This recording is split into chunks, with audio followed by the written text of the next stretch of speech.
Hello, and welcome back to the final episode of The Resistible Rise of J. Brinkley, brought to you by Untitled Theater Company No.61, a theater of ideas located in New York City. I am Dan Butler, your narrator and host, and here again is the artistic director and playwright, Edward Einhorn. And what are we hearing now?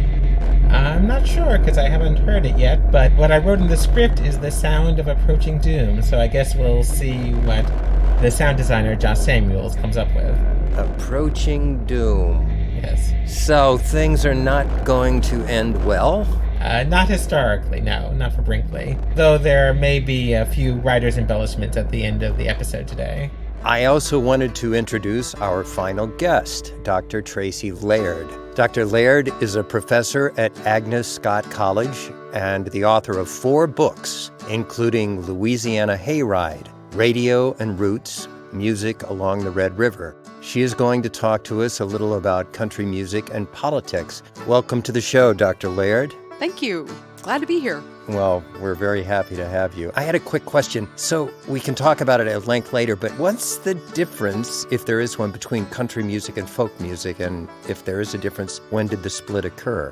That's a good question, because actually at the time of the Louisiana Hayride, which is beginning in the late 40s and running up until about 1960 was when the show died, they would often refer to themselves as country and folk music and refer to a singer like Hank Williams, who we think of as an icon of country music, as a guy doing folk and Western music. So they were not so separated back in the day as they became during probably the rise of the folk revival, and artists like Pete Seeger or Woody Guthrie being associated with workers' movements and kind of left-wing politics, and then carrying on into the 60s with another generation of musicians. So that's probably where the split happened. And then while that's happening, there's also the rise of Nashville as a commercial center for what becomes commercial music. So those forces of commerce and politics, I think, are responsible for separating what really shouldn't be separated ultimately.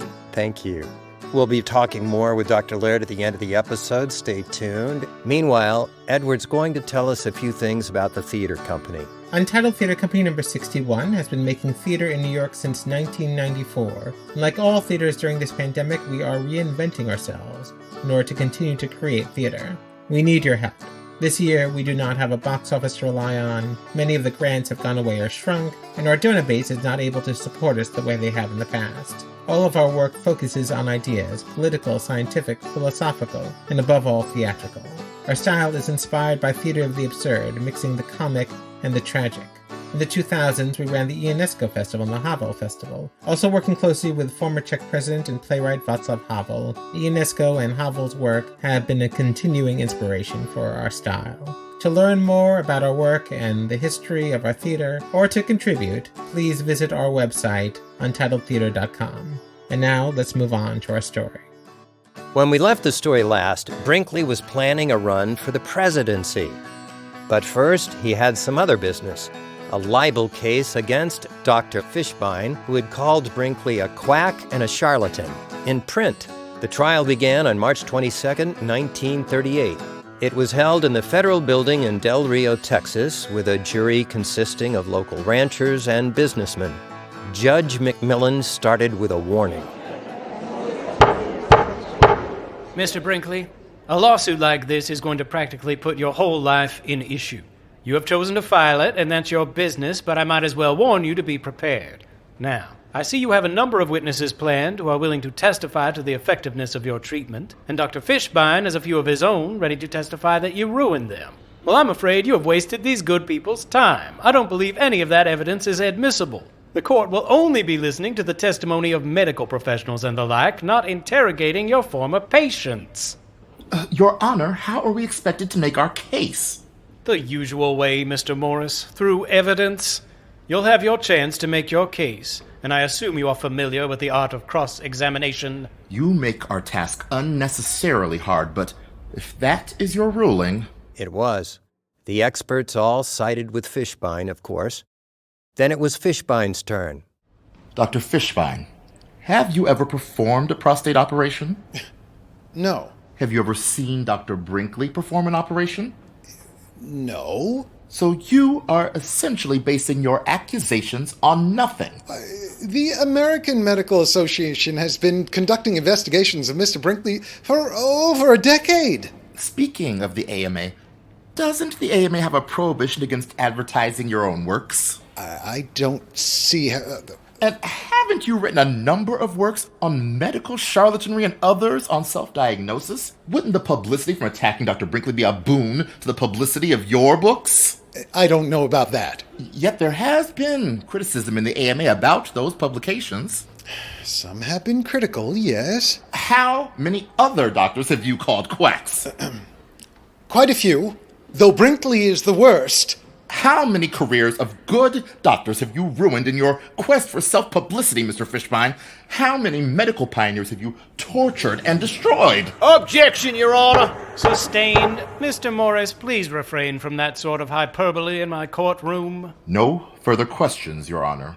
Next to the stand was Brinkley. Doctor, you have heard the so-called experts testify about the impossibility of your prostate treatment benefiting people. What have you got to say about that?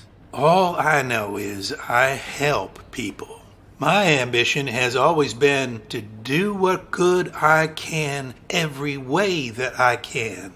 I've been doing it for over 20 years, and I can't even count the people I've helped. Some people think that I may have helped more people than any other doctor in the country.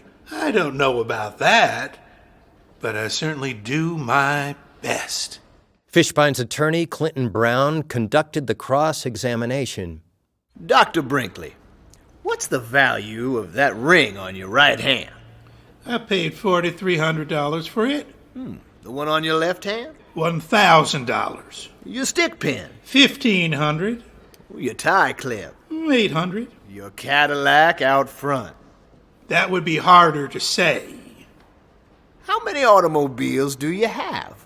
I would have to count. How many times is your name painted on them? Or on your yachts? Or your estate? I don't know. I like my name. People like my name. Nothing wrong with that. Your goat gland operation.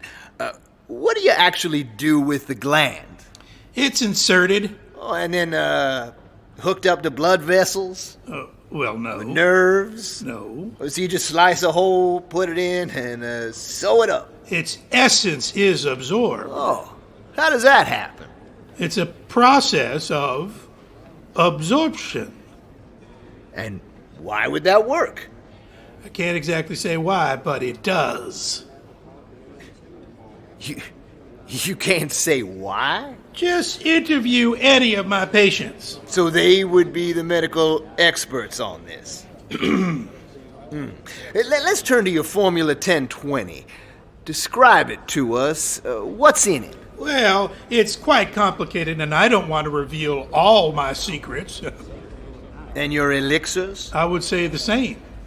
Well, tell me this. Do you measure dosages by weight or volume? Dr. Brinkley, by weight or volume?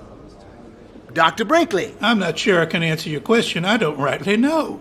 You don't know? Well, I don't exactly know what's in all this stuff. Then how do you make your elixirs? By instinct, mostly by experience.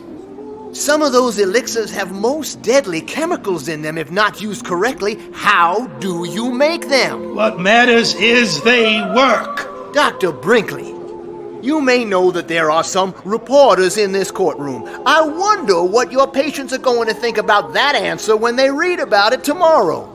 Tremble, tremble, tremble.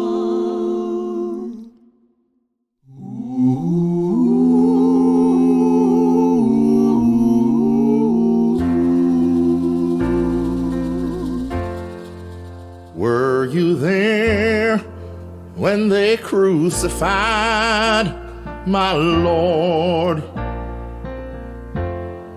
Were you there when they crucified my Lord? Oh,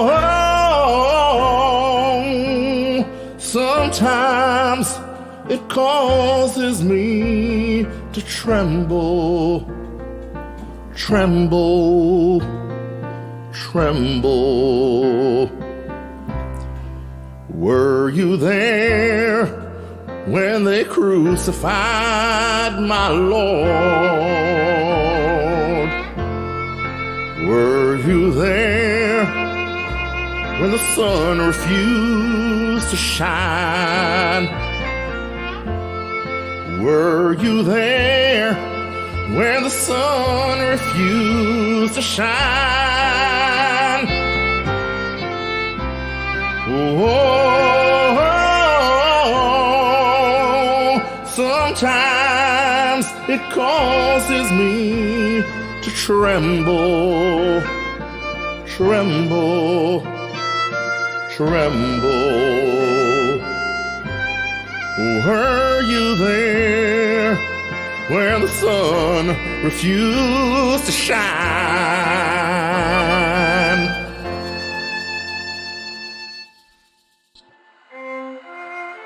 Well, it's hard times right now at XCR, as you may have heard. Dr. Brinkley is defending himself against yet another malpractice suit, and frankly, they may mean the ruination of that good man and this good station.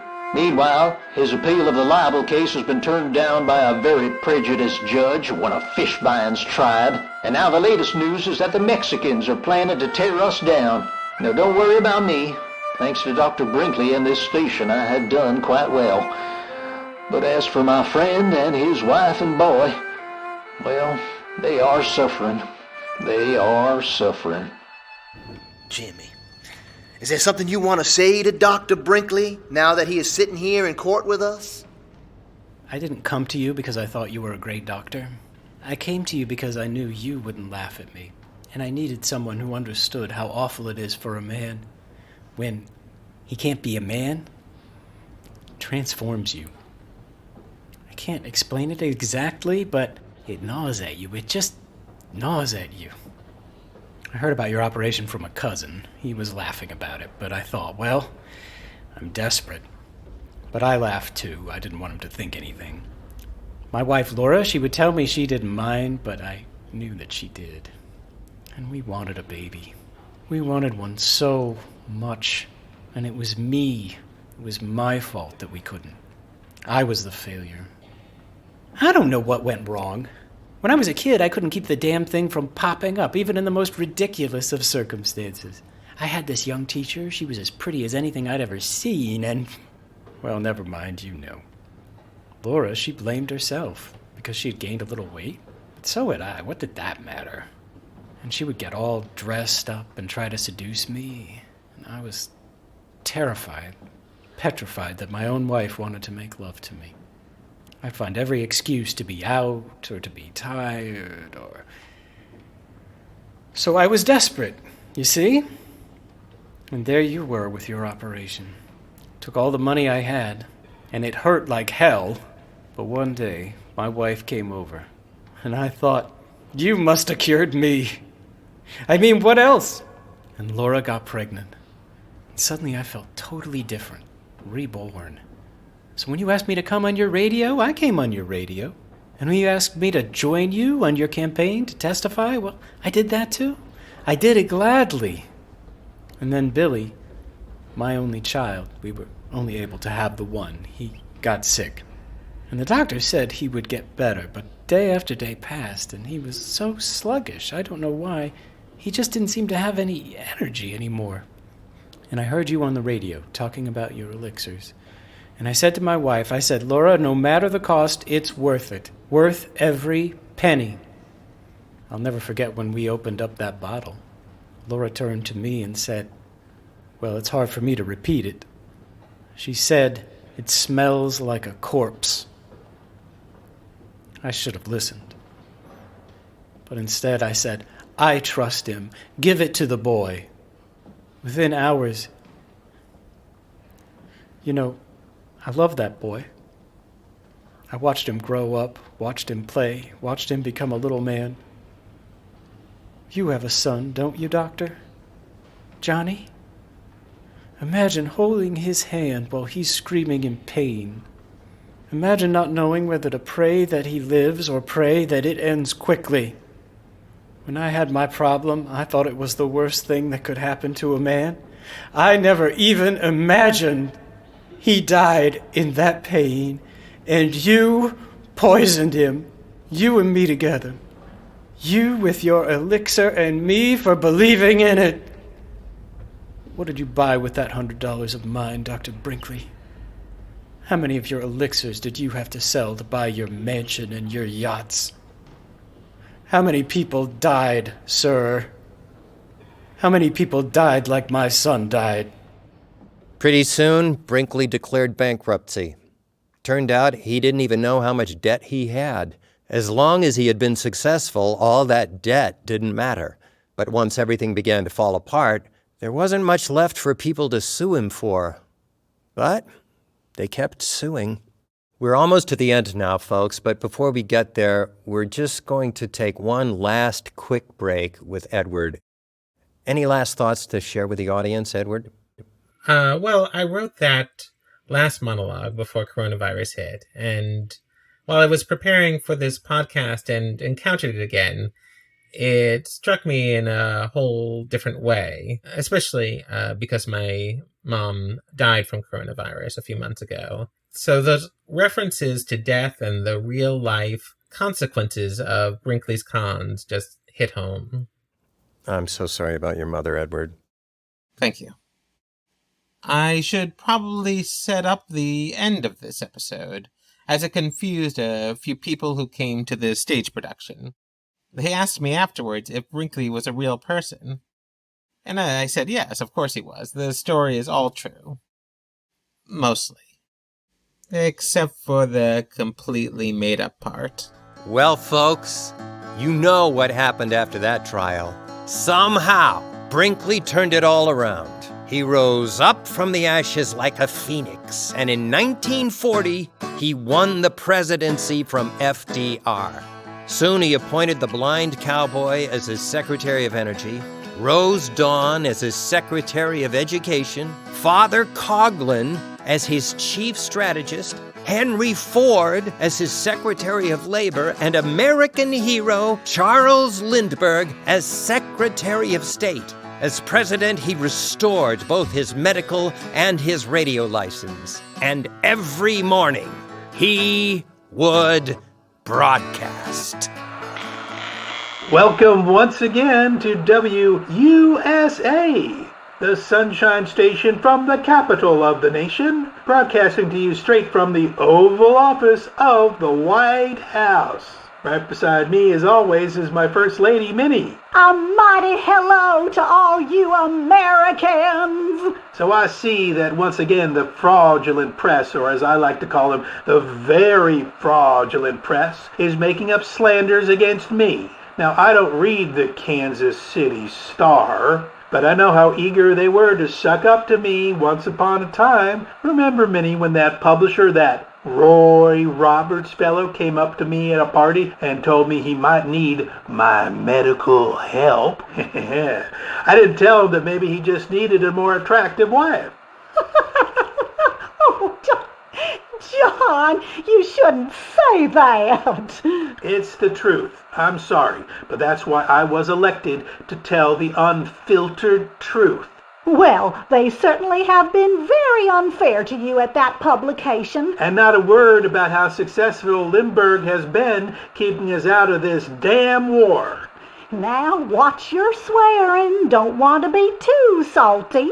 But we had an awfully good time with the Mussolinis the other day, didn't we? Oh, Rochelle Mussolini is just charming. And she is in such good shape, just beautiful. That Mussolini is a clever man. Took him 10 minutes to explain what's going on out there in France. And those pastries were heavenly. But does the press report that? No. All they want to do is call me a con man after I won the election by an historical margin, I'll add. Do you think I'm a con man, Minnie? You definitely are not. Every word I have ever spoken I have believed. Yes, I have. Every word. Me too. I believed every word. And I know all you out there, all my fans who listen to my broadcast each morning, you believe it too. You are the people I talk to. You are what it's all for. Because I know you will believe in me, no matter what lies you hear. I could go out and shoot a man on the street and then tell you I'm no murderer, and you'd believe it. You'd believe it because I'd believe it. That doesn't make you dumb. It doesn't even make me awfully clever. You see, truth, some people think that truth is about a lot of facts. That's not what truth is. The truth is something that can only be told by someone like you, like me and you.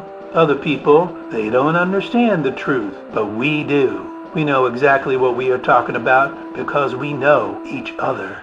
And people that are not like us, that don't believe what we believe, they are all liars, aren't they? The world is divided between the truth tellers and the liars. I know what side I'm on.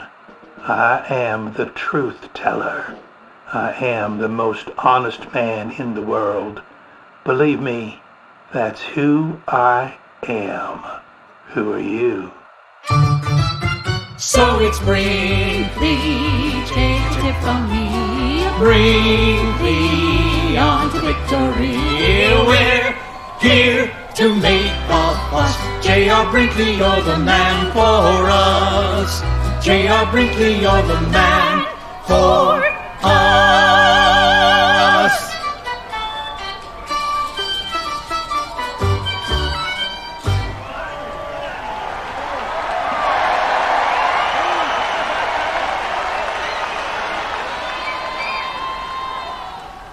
That's the end of our story, folks. Thank you so much for listening to our show. We do have one final interview with Dr. Laird, who will be talking to us about the history of country music as it relates to politics, among other topics.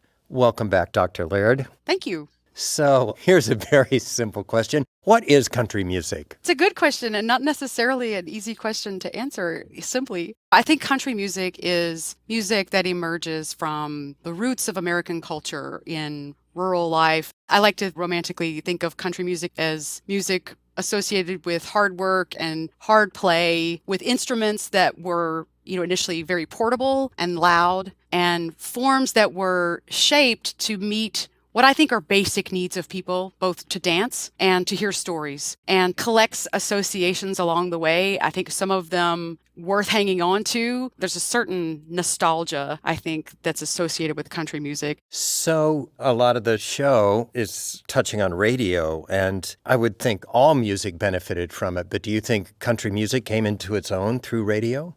I think, yes, very much so. And particularly spreading from the rural roots of it to urban areas far and wide. This is a time of AM radio. And so AM radio has this wonderful effect of it bounces up into the ether and then it bounces back down. And so these AM stations could be heard across the world in some cases, especially the 50,000 watt powerhouses. Whereas FM radio, you have a better sound quality, but it goes straight out and then drops off after about 90 miles. And so the signals carried music places that it wasn't already. At the same time, you're also finding people with increasing urban types of jobs and the loss of a lot of rural life. People who remembered that music and love that music are living in cities now and are also feeding the spread of it. And then with Brinkley and him ending up across the Mexican border where they didn't have any limits, it was more than 50,000 watts. And he is in between his sales of remedies. He's airing these discs of country music. And I think the genre owes a lot to a charlatan like Brinkley. So you had mentioned briefly before about folk music coming to a point where it was connected with left-wing politics with Woody Guthrie back in the 40s, with This Land Is Your Land, and then Pete Seeger, of course. But when did country music become associated for some with right-wing? I think it very deliberately became associated with right-wing politics during the era of Nixon. There is a story that a scholar, I think he's a scholar of literature, Mark Allen Jackson, has a collection called The Honky Tonk on the Left, and it's all about progressive thought in country music. But he opens with the anecdote of Richard Nixon coming onto the Grand Ole Opry and making a speech that was the kind of speech along the silent majority kind of idea, where he's very deliberately connecting country music with the values that he was trying to promote and trying to appeal to white working class voters by connecting that music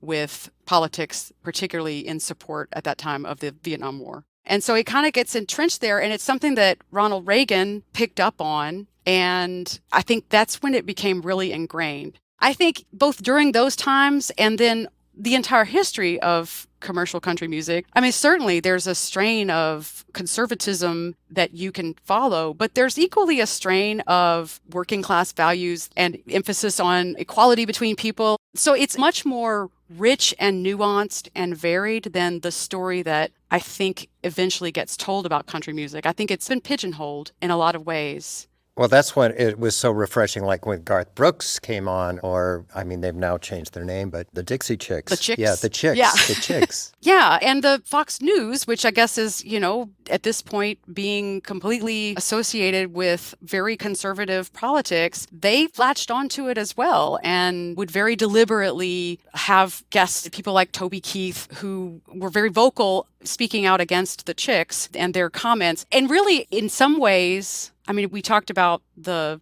split between folk and country music in the 50s. In some ways, it echoes the politics of the time, where the folk artists who were blacklisted because they were, quote unquote, communists, I think a lot of the anti-communist thought had very little to do with communism itself as a set of ideals, certainly not anything to do with ideals of freedom of thought that we all value as Americans. It was about being against something, and not necessarily that even being super articulated. I think probably a lot of people who went out and broke their Chicks CDs probably didn't even know exactly what had been said. And if you look at the entire 12 words that Natalie Main said, they're pretty innocuous. It's hard to imagine deciding to get so worked up that you would destroy your CDs. I think it's really more about just getting worked up.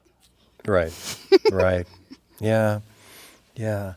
Music's powerful. It's amazing. It is. Are you a country music fan?